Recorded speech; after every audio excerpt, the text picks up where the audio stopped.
Terima kasih Bapak Suharto sudah memberikan sedikit pengarahan untuk saya dan Bapak Ibu guru.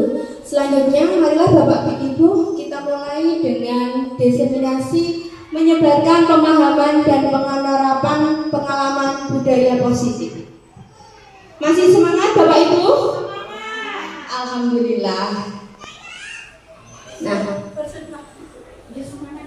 sebelumnya kita harus tahu apa itu tujuan pendidikan.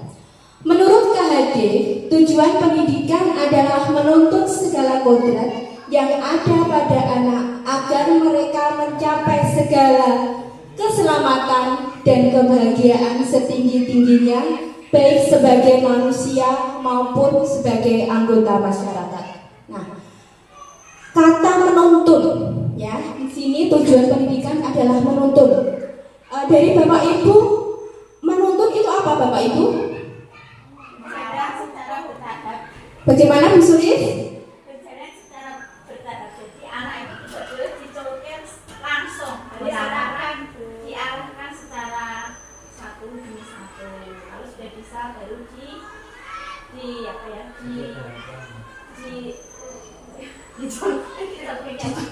Ya, sebagai guru tugas kita hanya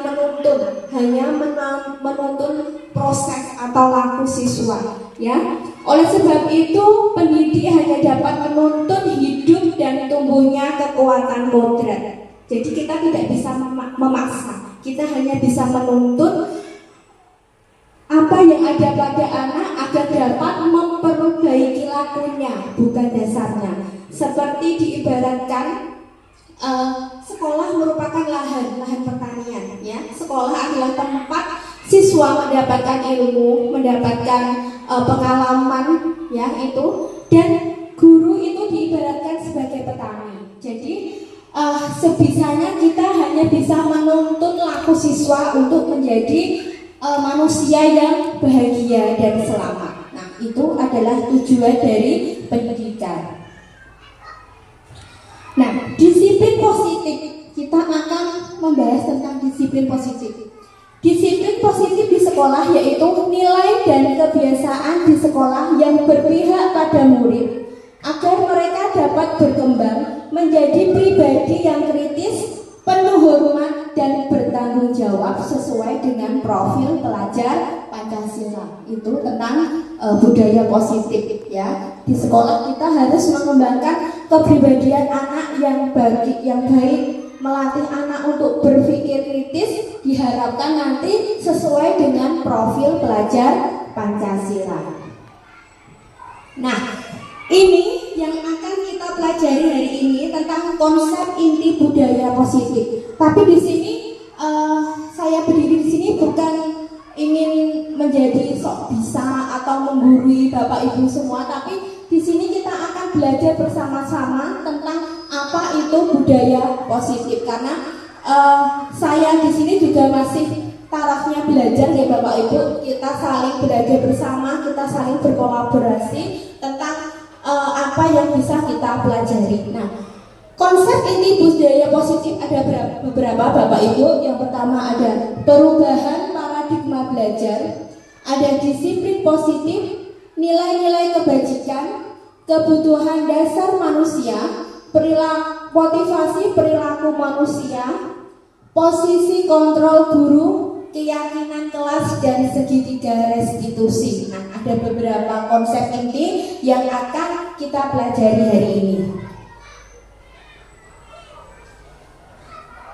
Yang pertama tentang pembelajaran dengan paradigma baru. Dalam pembelajaran di kelas ada yang menggunakan konsep pembelajaran yang berpusat pada guru, dan ada juga yang menggunakan pembelajaran berpusat pada siswa. Nah, Bapak Ibu ketika melakukan pembelajaran di kelas, kira-kira melakukan pembelajaran yang berpusat pada guru atau pada siswa?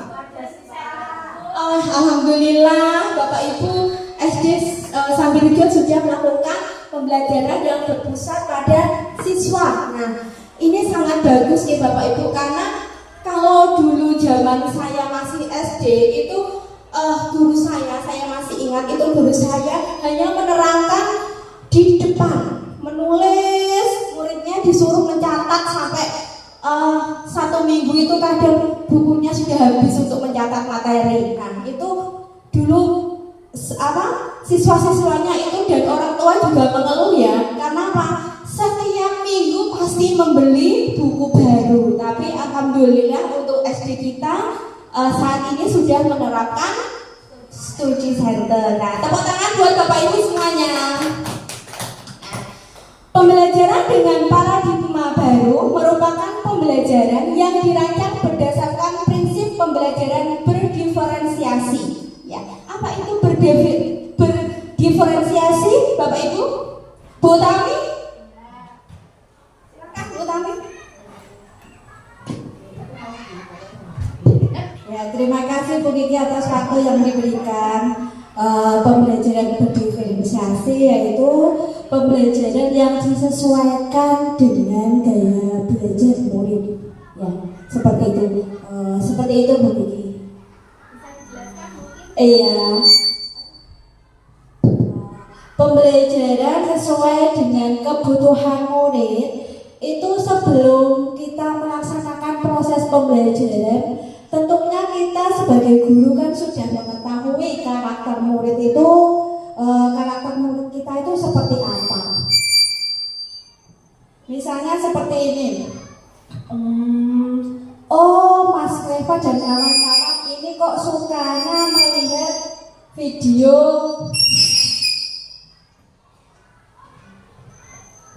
itu.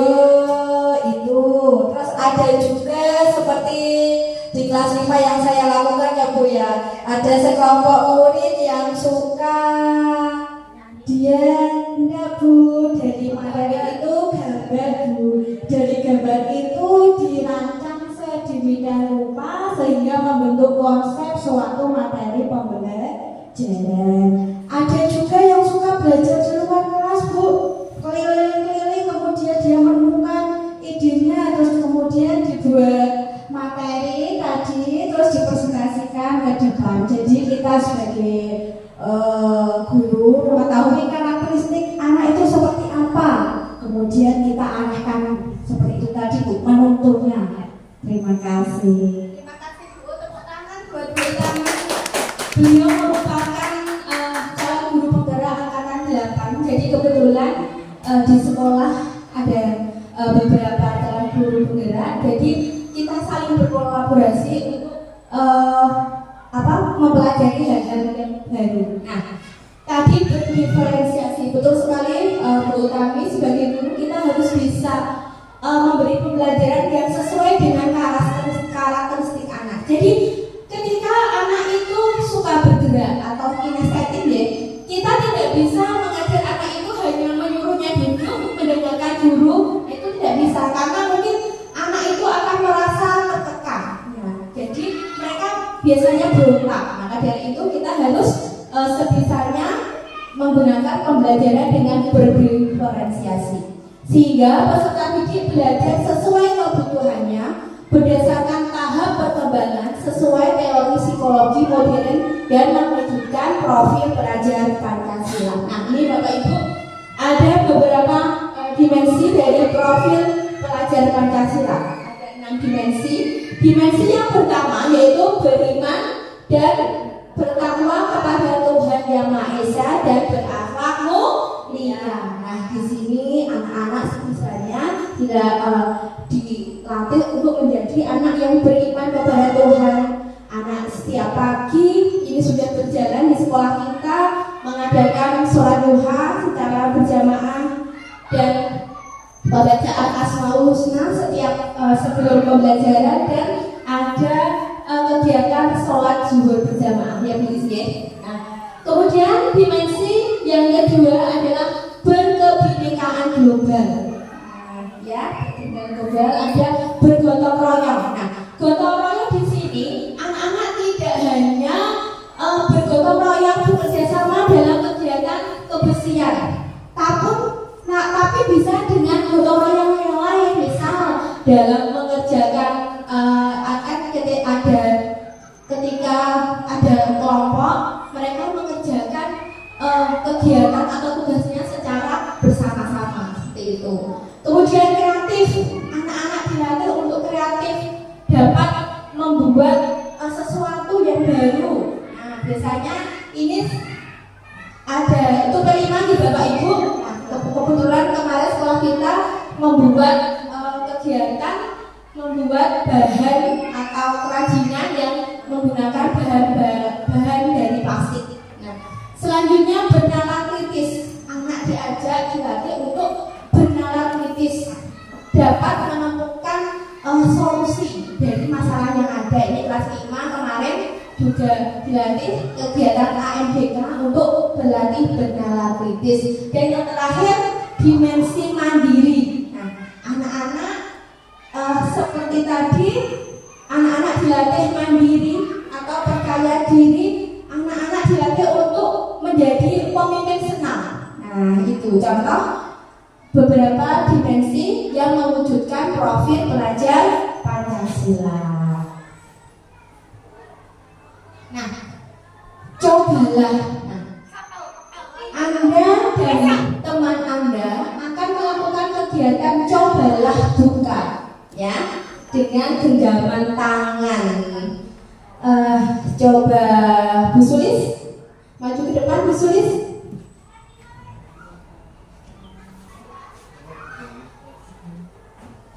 Tugas Anda adalah mengepalkan salah satu tangan Anda.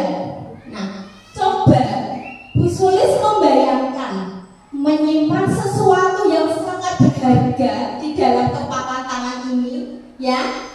Dan Anda perlu menjaga benda tersebut sekuat tenaga karena itu dianggap penting. Dan tugas teman yang lain, silakan Pak Zeni. Ya, Pak Zeni silakan maju ke depan Pak Zeni. Silakan Pak Zeni, tugasnya nanti mencoba untuk membuka kepalan tangan. Ya, tugasnya nanti untuk membuka kepalan tangan. Pak Zeni bisa merayu Bu Sulis, bisa membujuk, bisa memarahi, atau menghardik, menggoda hingga menawari uang. Oh, ada uangnya Pak, untuk bisa membuka kepalan Bu Sulis. Silakan. Nah, coba bagaimana caranya Pak? Pak Zeni bisa menyuruh Bu Sulis untuk membuka kepalan tangannya. Saya akan mencoba dengan memaksa. Ya, silakan.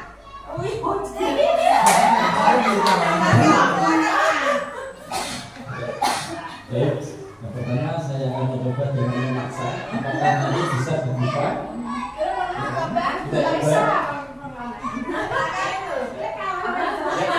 Apakah bisa dibuka Pak Ibu? Ternyata dengan Pak Zeni memaksa itu belum bisa. Mungkin ada cara yang lain Pak Zeni. Dengan yang kedua dengan cara membujuk. Membujuk, silakan. Atau merayu. Silakan dibujuk. Bu mau ada terakhir. Terakhir merayu pada Pak Zen. Coba.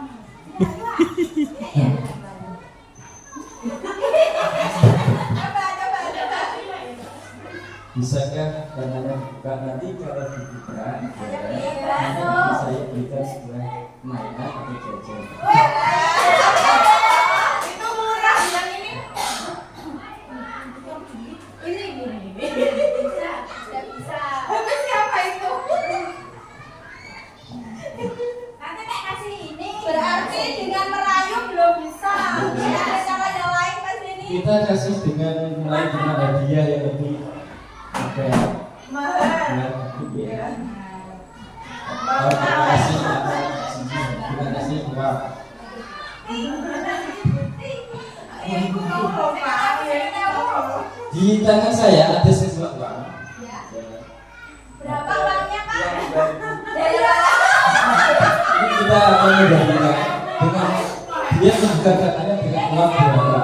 Yang satunya dengan uang 10.000. Ya coba kira-kira. Dengan uang 2.000 ini katanya di depan akan terbuka. Kita coba.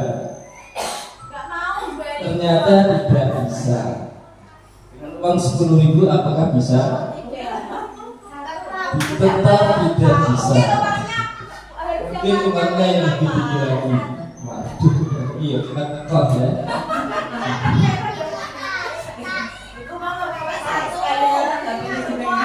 Mari kita buka satu persatu jarinya.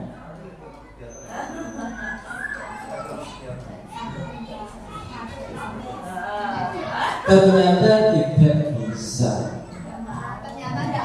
Aku tidak mau ya. Dengan menggunakan bujukan, dengan menggunakan iming-iming uang dan paksaan traktiran, ternyata Bu Sulis tetap tidak mau untuk membuka kepalan tangannya. Berarti berarti kita tidak bisa menyuruh orang lain atau kita tidak bisa mengontrol orang lain. Yang bisa mengontrol adalah diri sendiri. Tepuk tangan semuanya buat Mas Denny dan Bu Sulis. Ya, jadi kita tidak bisa mengontrol orang lain. Yang bisa mengontrol adalah diri sendiri. Orang lain tidak bisa menyuruh kita untuk membuka tangan kita. Tidak bisa menyuruh kita membuka tangan dengan iming-imingan, dengan rayuan, dengan suapan atau iming-iming uang. Karena kontrol itu ada pada diri sendiri. Nah, selanjutnya ada beberapa miskonsepsi tentang teori kontrol. Ilusi Bapak Ibu. Kita sering mendengar ilusi. Ilusi itu apa Bapak Ibu? Bayang-bayang semu, ya, ilusi. Nah, ada beberapa miskonsepsi tentang teori kontrol. Yang pertama, ilusi guru dapat mengontrol murid. Apakah bisa Bapak Ibu? Kita beranggapan bahwa kita bisa mengontrol murid, tapi ternyata guru pun tidak bisa mengontrol murid. Ya, itu tidak bisa. Murid mempunyai keinginan, keyakinan sendiri. Nah, seperti tadi yang sudah kita contohkan, yang bisa mengontrol diri kita adalah diri sendiri. Jadi kita beranggapan murid kita mengajar, nanti murid akan patuh pada kita, tidak bisa. Ya.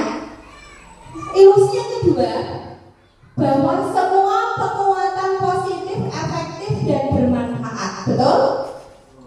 Tidak, ya. Karena apa? Biasanya anak itu hanya takut dengan kita, ya. Pak Haria, ilusi itu tidak ada, Pak. Itu hanya khayalan yang tidak nyata. Kalau suap kan ada. Itu ilusi, Pak. Ya. Ilusi yang ketiga, ilusi bahwa kritik dan membuat rasa bersalah mampu menguatkan karakter. Betul Bapak Ibu? Salah, ya, betul sekali, ya. Kritik itu ya betul. Seperti contoh, ya. Misal ada anak yang terlambat, kemudian kita memarahinya, ya. Suatu ketika anak itu kata-kata yang kita ucapkan kepada anak itu suatu saat itu akan menjadi dendam yang ada di hati siswa. Nah, dan perkataan yang pernah kita sampaikan kepada murid kita nantinya pasti akan diingat sampai mereka dewasa. Dia niku lho aku pas kelas 1 tahu didikani Bu Kiki, aku gak harus sekolahku dimana Bu Kiki. Nah, itu apa yang kita katakan itu nanti akan mereka ingat hingga mereka dewasa. Jadi ilusi bahwa kritik atau membuat rasa bersalah mampu menguatkan karakter itu tidak benar. Ilusi yang keempat, ilusi bahwa orang dewasa boleh memaksa. Nah, ya, tidak bisa. Betul sekali, Bu. Orang dewasa, kita beranggapan kita menjadi guru, kita sudah bisa memaksakan kehendak kita pada siswa. Ternyata itu tidak bisa, itu hanya ilusi. Karena anak mempunyai mempunyai haknya sendiri. Dia mempunyai sendiri, jadi kita tidak bisa memaksakan kehendak kita kepada orang lain. Itu tentang miskonsepsi teori kontrol. Mengubah paradigma stimulus respon ke pendekatan teori kontrol. Nah, ya.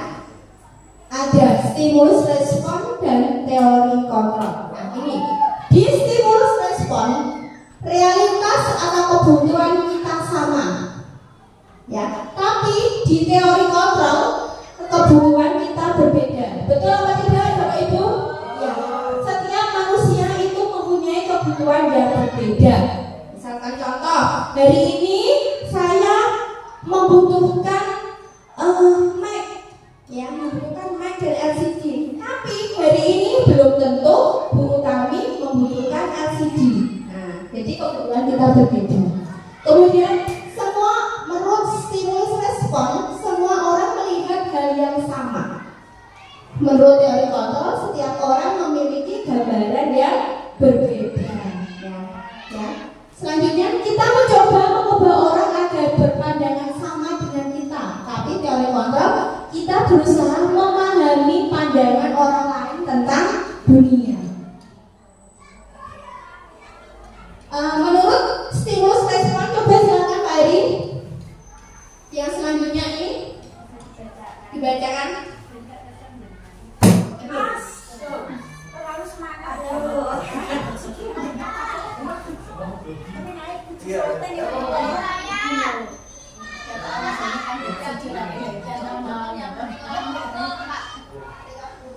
Menurut stimulus respon, perilaku buruk dilihat sebagai suatu kesalahan. Sedangkan teori kontrol, semua perilaku memiliki tujuan. Kalau apa tidak Bapak Ibu? Semua perilaku itu memiliki tujuan. Selanjutnya Pak. Menurut stimulus respon, orang lain bisa mengontrol saya, tetapi teori kontrol hanya Anda yang bisa mengontrol diri Anda. Ya, seperti tadi ya Pak Adi ya. Kita tidak bisa mengontrol orang lain. Yang bisa mengontrol kita adalah diri sendiri. Ya, setuju Bu. Ya, silakan Pak. Tadi dan diri saya berarti kontrol saya itu. Saya minta bantuan. Oh gitu. Biar Pak Adi lebih memahami. Oke. Silakan. Terus yang selanjutnya, stimulus respon pemaksaan ada pada saat rujukan gagal. Sedangkan teori kontrol, kolaborasi dan konsensus menciptakan pilihan-pilihan baru. Yang selanjutnya, stimulus respon model berpikir menang atau kalah. Sedangkan teori kontrolnya model berpikir menang. Model berpikir menang kalah, sedangkan teori kontrol model berpikir menang. Seperti apa ya Bu, bisa dijelaskan Bu?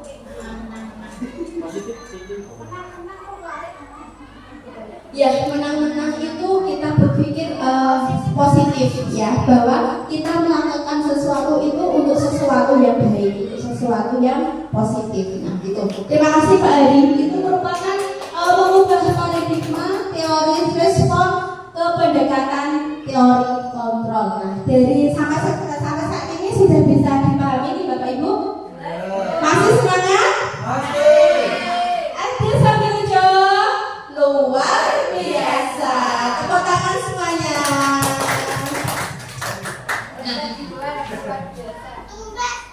Disiplin positif. Apa itu disiplin Bapak Ibu? Apa disiplin itu Bapak Ibu? Disiplin itu sesuatu yang dipatuhi ya. Kita biasa mendengar kudunya disiplin, harus patuh. Mungkin ada yang lain. Disiplin itu apa? Disiplin. Disiplin itu berasal dari kata disiplina yang berarti belajar. Oh Bapak Ibu, disiplin itu disiplina yang berarti belajar. Disiplin mengacu pada disiplin diri yang memiliki tanggung jawab terhadap apa yang dilakukannya berdasarkan nilai-nilai yang diyakini. Nah, itu disiplin ya. Jadi kalau kita sampai saat ini tahunya disiplin itu peraturan, itu sedikit berbeda dengan arti dari disiplin yang artinya belajar, ya, belajar untuk memiliki tanggung jawab terhadap apa yang diyakini berdasarkan nilai-nilai yang diyakini. Nah, disiplin merupakan salah satu cara penerapan disiplin yang bertujuan untuk menumbuhkan kesadaran serta memberdayakan peserta didik tanpa imbalan penghargaan atau reward, ancaman atau hukuman. Ya, sebagai pendidik, tujuan kita itu menciptakan peserta didik yang memiliki disiplin diri sehingga mereka berperilaku kepada nilai-nilai kebajikan universal dan memiliki motivasi intrinsik dalam perubahan perilaku yang lebih baik. Jadi anak itu mempunyai perilaku intrinsik atau perilaku dari dalam, bukan dari luar. Yang motivasinya itu dari diri sendiri, bukan dari luar, sehingga ada perubahan yang lebih baik. Nah, itu tentang disiplin positif. Tanya Bu. Dalam tadi kan dengan memaparkan tentang motivasi intrinsik. Nah, tugas kita sebagai guru tadi kan menuntun anak. Bagaimana cara Bu Kiki itu untuk menunjukkan motivasi intrinsik pada peserta didik agar menjadi pribadi yang lebih baik? Ya, terima kasih Bu Tami. Cara saya untuk menumbuhkan motivasi intrinsik anak agar menjadi pribadi yang lebih baik, setidaknya kita memberi anak tersebut teladan. Kita sebagai guru harus memberi contoh, tidak hanya memberitahu, tapi kita harus menjadi suri teladan, menjadi teladan yang baik. Dengan seperti itu, lambat laun anak akan mengerti, oh ternyata Bu Guru tidak hanya menyuruh kita, tapi Bu Guru juga mengajak kita untuk melakukan. Nah, dari hal itu mungkin akan tertanam dari diri anak untuk melakukan sesuatu yang lebih baik lagi. Jadi ada proses untuk anak menjadi yang lebih baik. Jadi tidak instan gitu. Ada proses untuk anak itu belajar tentang membuat sesuatu yang kurang betul atau belum ada menjadi ada dalam dirinya. Seperti itu Bu Tami. Bisa dilanjut ya? Ya. Selanjutnya nilai kebajikan. Ya, nilai kebajikan itu adalah nilai yang disepakati bersama, lepas dari suku bangsa, agama, bahasa maupun latar belakang. Contoh beberapa nilai kebajikan. Yang pertama ada profil pelajar Pancasila. Di dalam profil pelajar Pancasila itu ada beberapa nilai kebajikan yang terdiri dari 6 dimensi tadi. Ayo, apa saja Bapak Ibu dimensinya?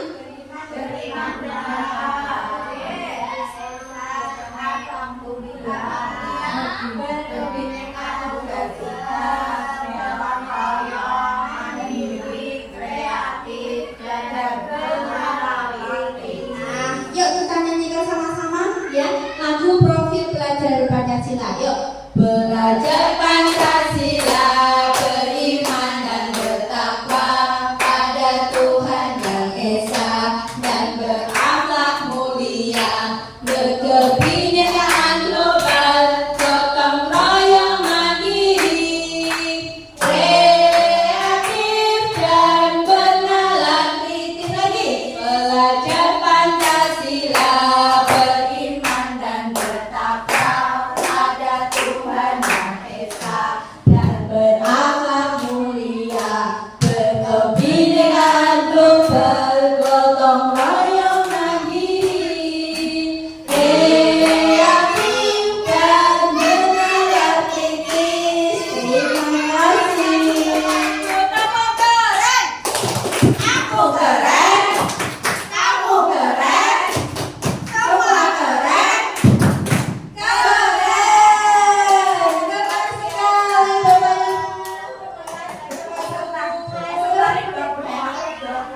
belajar Pancasila. Kemudian ada lagi Ibu Primary Year program itu nilai kebajikannya ada toleransi, rasa hormat, integritas, menghargai, empati, antusias, keingintahuan, kreatif, kerjasama, dan percaya diri. Sedangkan dari keterampilan hidup atau life skill ya, itu nilai kebajikannya dapat dipercaya, lurus hati, pendengar yang aktif. Ya, sebagai guru kita harus juga bisa menjadi pendengar yang aktif yaitu anak didik, tidak merendahkan orang lain dan memberikan yang terbaik dari diri.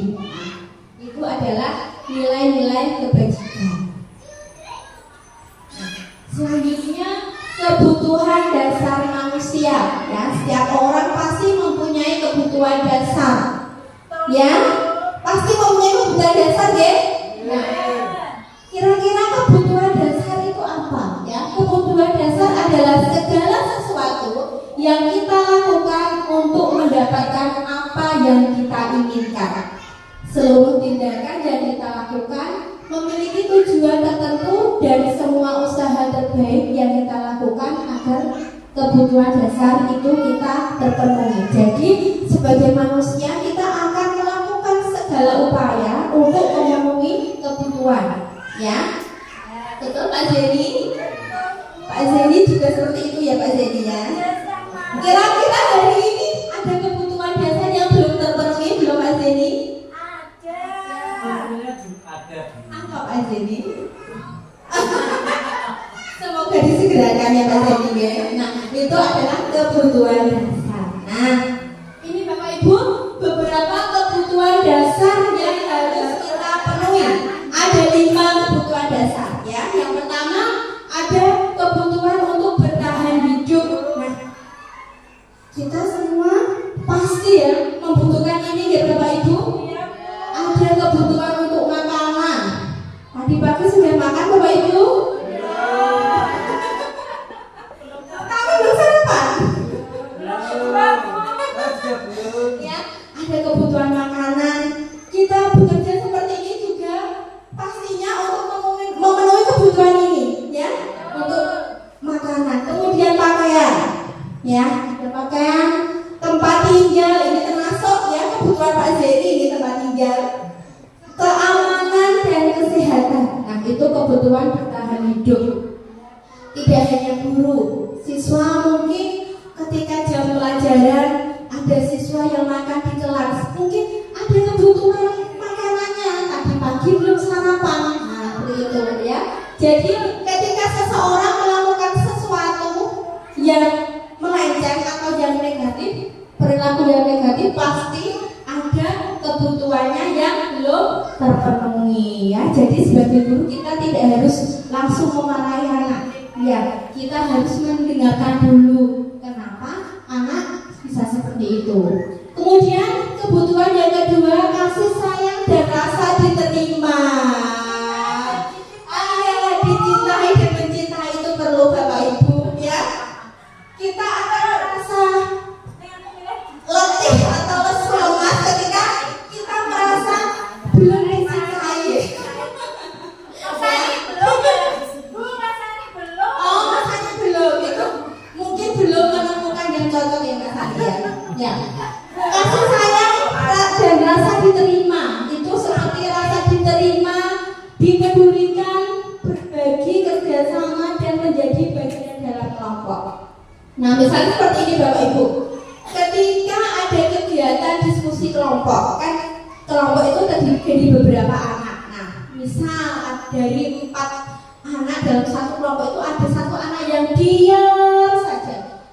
Koncone nulis, kadangnya meneliti sesuatu, dia hanya diam saja. Nah, mungkin anak itu merasa dirinya aku gak dikancani. Nah, maksud mungkin merasa seperti aku gak dikancani, aku tak kenanya ya. Mungkin anak itu merasa tidak diterima dari kelompoknya. Nah, itu contohnya seperti itu ya. Menjadi bagian dalam kelompok, dia tidak diterima dari kelompoknya.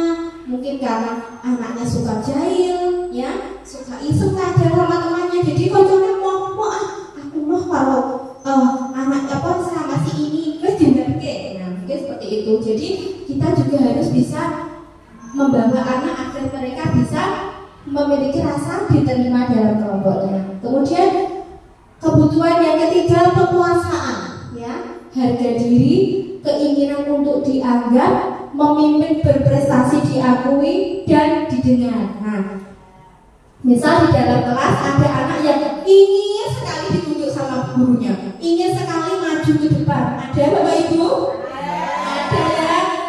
Dia sudah maju tapi pengen maju. Aku buat seperti itu. Ya itu namanya kebutuhan dasar penguasaan. Dia ingin disanjung, diakui oleh guru. Oh ya, Mbak ini loh pintar. Seperti itu. Kemudian kebutuhan selanjutnya kebebasan, yaitu mandiri, memiliki pilihan, mencoba hal baru, mampu mengendalikan arah dirinya. Ini tadi seperti ketika pembelajaran berdiferensiasi ya, anak itu anak yang mempunyai karakter kinestetik, dia ya tidak mau disuruh duduk, hanya duduk di bangku. Jadi dia ingin bebas, dia ingin bergerak dalam mengikuti pembelajaran. Nah itu contohnya. Kemudian kebutuhan dasar yang terakhir, kesenangan. Semuanya pasti ingin memiliki kesenangan, ya? Iya. Ketika kita sudah jenuh dengan semua kegiatan yang ada, kita juga membutuhkan kesenangan, hiburan, piknik, ya. Ya, hiburan. Tidak harus pergi, tapi dalam pembelajaran kita mengajak anak untuk bernyanyi, bersendagura, ice breaking, mengajak mereka untuk bercanda. Itu sudah termasuk kesenangan yang bisa diperoleh oleh anak. Yang tertawa, kita mengajak mereka tertawa bersama-sama, bercerita tentang hal-hal yang menarik yang pernah mereka alami. Itu termasuk kebutuhan kesenangan, ya. Bapak Ibu hari ini sudah senang semua? Iya, bahagia banget. Bagaimana perasaan hari ini, Bapak? Alhamdulillah semuanya senang ya, karena besok hari libur, kita beristirahat sejenak ya, karena sudah capek dengan menangani aktivitas. Nah, itu adalah kebutuhan dasar manusia yang harus kita penuhi bersama. Apabila ada salah satu kebutuhan dasar yang tidak terpenuhi, pasti akan menimbulkan hal-hal yang negatif. Nah, itu. Perilaku buruk murid tidak dapat dibiarkan, namun perlu dipahami dan ditindaklanjuti dengan mengajak murid berefleksi agar mereka dapat belajar dari kesalahannya. Ini ada motivasi perilaku manusia, ya. Tadi motivasi perilaku manusia itu tadi ada dua faktor, ya. Dari faktor ekstrinsik dan intrinsik. Ekstrinsik itu faktor yang dari luar. Kalau intrinsik itu faktor dari dalam, ya.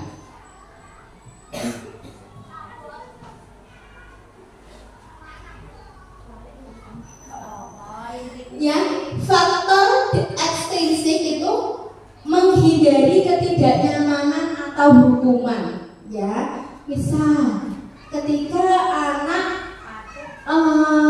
datang ke sekolah menggunakan seragam lengkap, ya, menggunakan atribut lengkap seperti biasanya hari Senin. Nah, dia itu termasuk motivasi ekstrinsik karena dia menghindari hukuman. Wah, iki kok nek aku gak nganggo topi mesti disuruh Pak Hari untuk berdiri menghadap ke timur.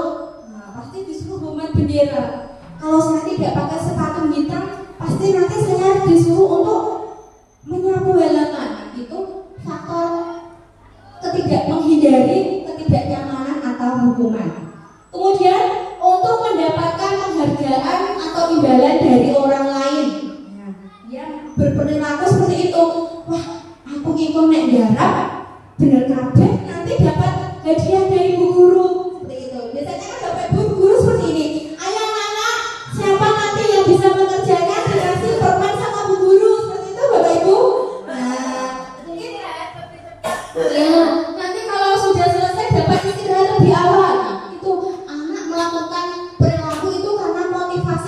luar, dia ingin mendapatkan penghargaan atau mendapatkan hadiah atau imbalan. Nah, sedangkan motivasi intrinsik dari dalam itu untuk menjadikan orang yang mereka inginkan dan menghargai diri sendiri dengan nilai-nilai yang mereka percaya. Jadi dia berperilaku itu dari dirinya sendiri, bukan karena adanya hukuman, bukan karena untuk diberikan penghargaan atau imbalan. Itu adalah motivasi perilaku manusia.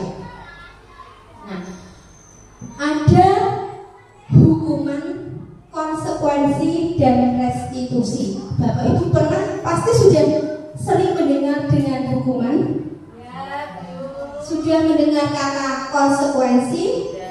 Nah, kalau restitusi, saya sendiri Bu mengenal kata restitusi itu ketika saya belajar di guru penggerak. Ya, awalnya saya hanya mengetahui tentang hukuman, itu sudah pasti kita tahu semua, ya. Konsekuensi, tapi restitusi baru ketika saya masuk di pendidikan guru penggerak, saya mengetahui kata restitusi. Hukuman itu tidak terencana atau tiba-tiba, ya. Sedangkan konsekuensi itu terencana atau disepakati. Biasanya konsekuensi itu karena ada aturan, kemudian timbullah konsekuensi.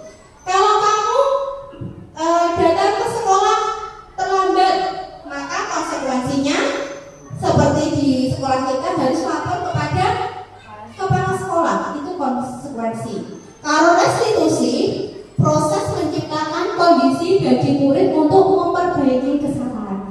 Kita dengarkan dulu, kita dengarkan klarifikasi dari anak, mengapa anak itu bisa datang terlambat. Nah, itu restitusi. Ya, kita mengidentifikasi dulu. Murid tidak tahu apa yang akan terjadi atau tidak dilibatkan. Nah, itu hukuman. Misal, ketika anak datang terlambat, dia tidak tahu, aku Ciko terlambat dikarenakan Pak Guru ya. Mungkin ada yang disuruh lari, ada yang disuruh untuk membersihkan kelas, ada yang disuruh untuk apalagi membersihkan kamar mandi. Tapi kalau konsekuensi, murid tetap dibuat nyaman karena dia tahu konsekuensi terlambat itu apa, ya. Bersifat satu arah, berupa hukuman psikis atau fisik atau psikis, itu hukuman. Anak bisa disuruh untuk lari, hukuman fisiknya, ya. Terus konsekuensi, sikap guru selalu memonitor murid.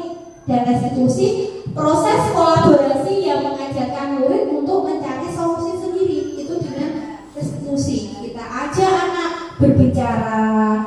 Dengan proses itu kita tahu ketika siswa itu melakukan kesalahan, maka dia akan bertanggung jawab mencari solusi sendiri bagaimana dia bisa memperbaiki kesalahan itu sendiri, sehingga diharapkan nantinya anak tidak akan mengulangi kesalahan yang sama. Itu hukuman, konsekuensi, dan restitusi. 5 posisi kontrol guru, ya. Bapak Ibu coba, kira-kira Bapak Ibu itu pada posisi kontrol yang mana? Teman Bu. Sebagai teman. Lagi silakan. Sebagai apa? Manajer. Sebagai apa lagi? Saya sendiri Bu, saya juga pernah memposisikan saya sebagai penghukum, ya. Pernah memposisikan diri sebagai pembuat rasa bersalah, ya. Juga pernah memposisikan diri sebagai teman, ya. Ini ada 5 posisi kontrol, ya. Ada penghukum, pembuat rasa bersalah, teman, pemantau, dan manajer. Nah, ini contoh penerapan 5 posisi kontrol. Pada kasus siswa tidak memakai atribut lengkap saat upacara, itu kasusnya. Sebagai penghukum, ini perkataan guru ya Bapak Ibu. Nah, guru menyuruh anak untuk hormat pada bendera selama 1 jam. Itu guru memposisikan sebagai penghukum. Ayo sana, kamu hormat bendera. Itu sebagai penghukum. tuh perkataan guru. Kemudian perkataan guru sebagai pembuat rasa bersalah. Guru mengatakan, berapa kali Bapak Ibu beritahu kamu selalu mengecewakan. Nah itu contoh ya, membuat rasa bersalah. Dulu berapa kali Bu Guru sudah menasihati kamu, coba kamu memakai seragam yang sesuai. Bu Guru kecewa. Itu adalah posisi membuat rasa bersalah. Kemudian posisi teman. Nah ini kata-kata yang diucapkan oleh Bapak Ibu Guru. Ayo dong ikuti aturan sekolah.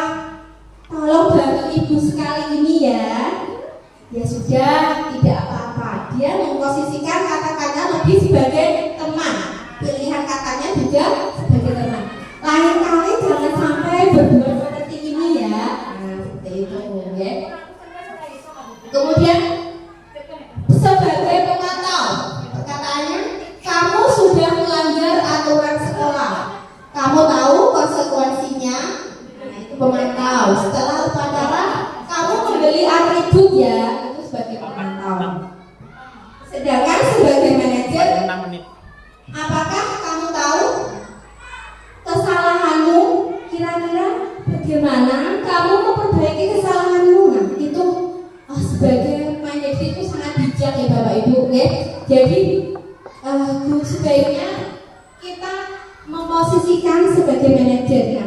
Nah, dalam hal ini saya dan Bapak Ibu semua kita pada dasarnya sudah pernah menerapkan beberapa posisi kontrol, tapi yang lebih bijak itu yaitu posisi manajer. Nah, kita mengajak anak untuk melatih anak agar mereka memperbaiki kesalahan dengan mencari solusi sendiri.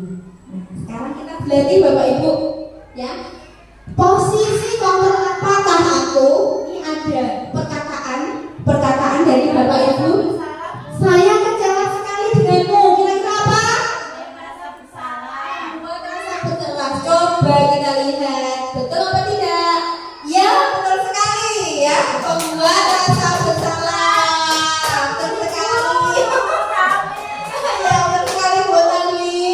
Selanjutnya, nah, kamu tidak pernah melakukannya.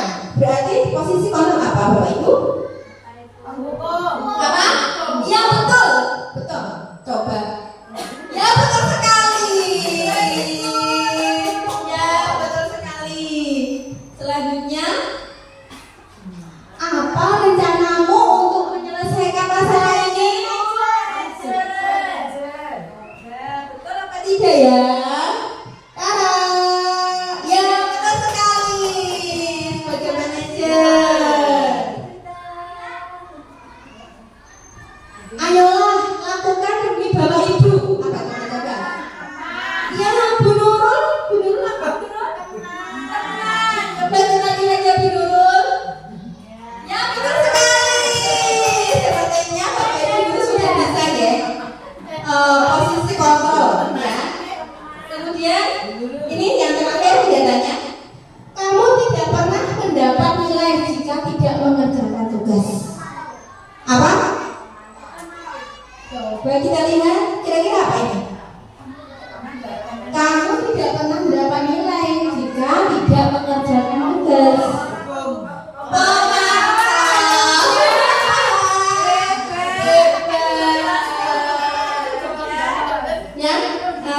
Ya, sampai sini sudah jelas ya tentang posisi kontrol ya Bapak Ibu.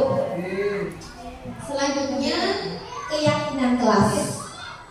Mengapa keyakinan kelas bukan peraturan kelas? Mengapa? Ya, keyakinan betul sekali. Keyakinan itu ada kesepakatan, ya, ada kesepakatan dari guru dan murid, ada kesepakatan. Nah ini pembentukan keyakinan kelas. Nah, waktu lalu saya sudah membuat bersama siswa ya, sudah membuat keyakinan kelas ya. Keyakinan kelas itu bersifat abstrak ya, bersifat abstrak berupa pernyataan yang universal. dibuat dalam pernyataan positif, ya. Jadi tidak boleh ada kata tidak, dilarang, itu tidak boleh, harus menggunakan pernyataan yang positif. Misal, masuk sekolah tepat waktu, berbicara baik dan sopan, menjaga lingkungan sekolah, itu kalimat positif. Sedikit saja agar mudah diingat. Jadi kita menggunakan kata-kata yang lugas, ya, tidak bertele-tele, dan sehingga nantinya anak itu lebih mudah mengingat keyakinan kelasnya sesuai dengan kondisi kelas dan sekolah, sehingga mudah diterapkan. Ini sesuai dengan kondisi kelas masing-masing. Jadi keyakinan kelas 1 itu tidak harus sama dengan kelas yang lain, sesuai dengan kondisinya. Keyakinan kelas 5 tidak sama dengan kelas 1. Kemudian semua warga sekolah dan warga kelas dilibatkan dalam pembuat keyakinan kelas. Jadi tidak hanya bu guru, ini loh nanti keyakinan kelas kita, tapi siswa juga terlibat. Kita saling berkolaborasi, itu keyakinan kelas. Nah, perbedaan peraturan dan keyakinan kelas, ya. Peraturan selalu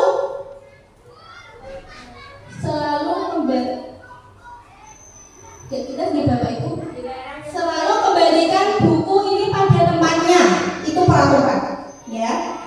Keyakinan kelasnya tanggung jawab, ya.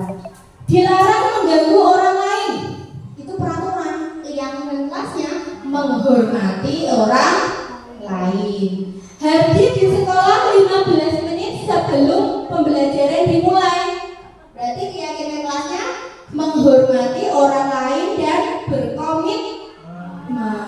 Dilarang melakukan kekerasan, itu peraturan. Kalau keyakinannya keselamatan dan menghormati orang lain. Dilarang menggunakan apa itu, ya? Narkoba, keyakinan kesehatan, ya. Peduli kesehatan.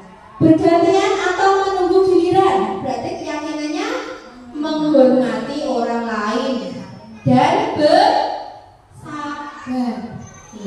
Menggunakan masker, kesehatan dan keselamatan. Jangan berlari di kelas, berarti keyakinan kelasnya keselamatan dan keamanan. Nah, itu.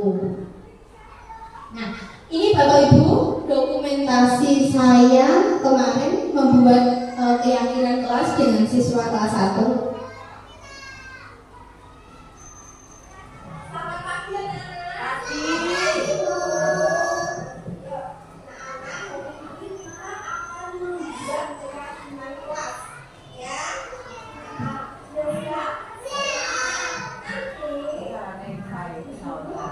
Selamat pagi anak-anak.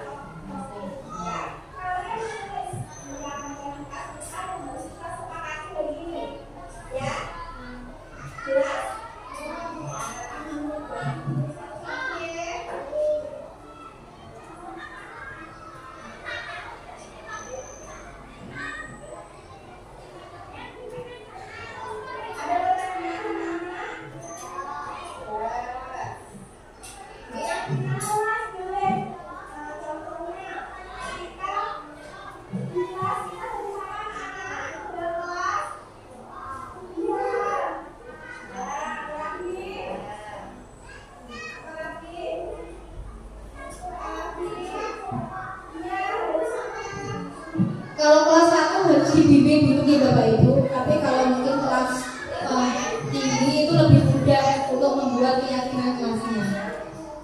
Jadi kemarin saya harus, Bu, misal berbicara sopan, saya harus mendikte anak berbicara sopan, seperti itu.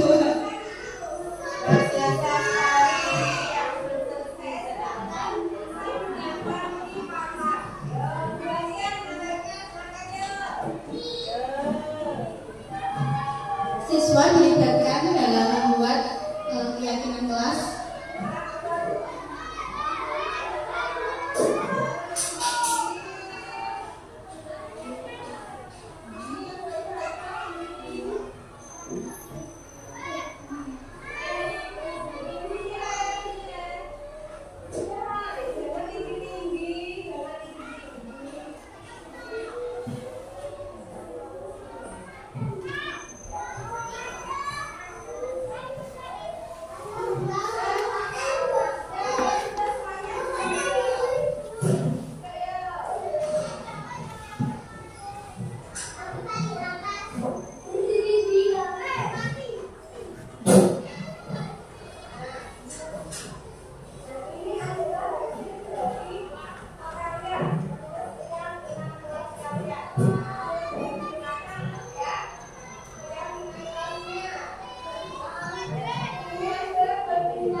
dan siswa kelas 1 membuat keyakinan kelas. Nah, kebetulan ini ada contoh beberapa dokumentasi ketika siswa menulis keyakinan kelas, siswa menempel hasil tulisan, kemudian saya menyimpulkan atau mengklasifikasi dan hasil keyakinan kelas yang sudah jadi. Nah, itu tentang keyakinan kelas.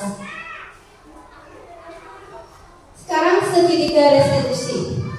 Nah, seperti sudah saya jelaskan tadi, restitusi itulah kata yang baru yang saya pelajari, yaitu suatu proses dialog yang dijalankan oleh guru agar menghasilkan murid yang mandiri dan bertanggung jawab. Adapun tahapan restitusi yang pertama, menstabilkan identitas. Kita menstabilkan identitas siswa dulu. Yang kedua, validasi tindakan yang salah. Dan yang ketiga, menanyakan keyakinan. Itu adalah 3 tahapan dari segitiga restitusi.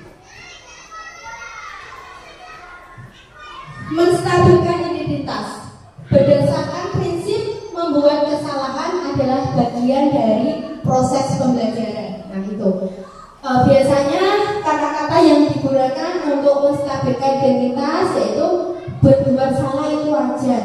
Setiap manusia pasti pernah melakukan kesalahan, itu manusiawi. Nah, seperti itu. Bapak Ibu juga pernah melakukan kesalahan, itu biasanya kata yang digunakan untuk menstabilkan identitas. Nah, Ibu tidak akan mencari tahu siapa yang salah dan siapa yang benar. Ibu hanya ingin mencari solusi. Jadi di sini anak tidak langsung dicerca dengan pertanyaan-pertanyaan yang membuat anak takut. Nantinya malah dia tidak berani berbicara sesuai dengan apa yang ia alami. Jadi pertama kita harus membuat anak itu santai, membuat anak itu rileks dengan pertanyaan-pertanyaan yang seperti ini. Kemudian validasi tindakan yang salah. Berdasarkan prinsip setiap perilaku berupaya memenuhi suatu kebutuhan tertentu. Nah, ini perkataan yang atau pertanyaan yang biasa diberikan. Kamu pasti punya alasan mengapa hal itu terjadi. Misal ketika anak terlambat, tanya, ya, apa alasannya kok bisa terlambat datang ke sekolah? Mungkin karena tadi malam tidur terlalu malam sehingga paginya kesiangan. Atau padahal kamu bisa melakukan hal lebih buruk dari ini. Atau kamu patut bangga karena telah melindungi sesuatu yang penting buatmu. Nah, itu validasi tindakan yang salah. Selanjutnya, menanyakan keyakinan. Ya, berdasarkan prinsip teori kontrol bahwa pada dasarnya kita termotivasi secara intrinsik. Nah, kita tanya, ayo coba, apa keyakinan kelas kita? Masih ingat tidak dengan keyakinan kelas kita? Katanya. Kemudian nilai-nilai apa yang telah disepakati bersama? Kita mencari jawaban dengan pertanyaan seperti itu. Nah, ini ada contoh penerapan segitiga restitusi yang saya lakukan kepada salah satu siswa karena kebetulan siswa tersebut datang terlambat. Okay. Ketika itu pada hari Selasa, ketika jam pertama pelajaran matematika, siswa kelas 1 SD Negeri Sambirejo yang bernama Novalin datang terlambat ke sekolah. Dia takut karena terlambat ke sekolah dan pelajaran matematika sudah dimulai. Nah, kemudian saya mencoba untuk melakukan penerapan segitiga restitusi pada kasus ini.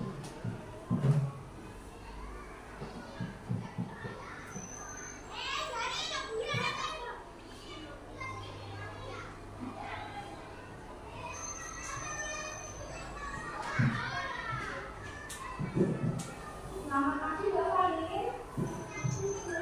Bapak Lin tahu kenapa begini pada ini? Tadi Bapak Lin sekolah jam berapa?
sebagai guru tidak harus langsung menghardik anak, ya. Kita dengarkan dulu penjelasan anak itu seperti apa, ya. Kita menstabilkan dulu agar anak tahu bagaimana dia mencari solusi atas apa yang dia perbuat. Nah, itu sehingga diharapkan nanti anak tersebut tidak akan mengulanginya lagi. Dalam penerapan disiplin positif, hendaknya guru memiliki standar kepribadian, profesional, dan perilaku sosial yang baik, di mana guru mampu merefleksikan dirinya dalam posisi kontrol saat ini. Sebagaimana perjalanan dirinya sebagai among yang menuntut murid-murid menjadi insan yang mandiri, merdeka, dan bertanggung jawab oleh standar nasional pendidikannya. Diharapkan Bapak Ibu kita semua bisa menjadi among yang dapat menuntun murid-murid menjadi anak yang bahagia, selamat, menjadi anggota masyarakat. Ya, demikian pemaparan dari saya. Kurang lebihnya saya mohon maaf. Terima kasih Bapak Ibu sudah berkenan kita belajar bersama-sama di pagi hari ini. Demikian yang dapat saya sampaikan. Terima kasih. Tetap semangat untuk menjadi seorang guru yang bisa membawa siswa-siswi kita menjadi insan yang mulia. Salam guru tergerak, bergerak.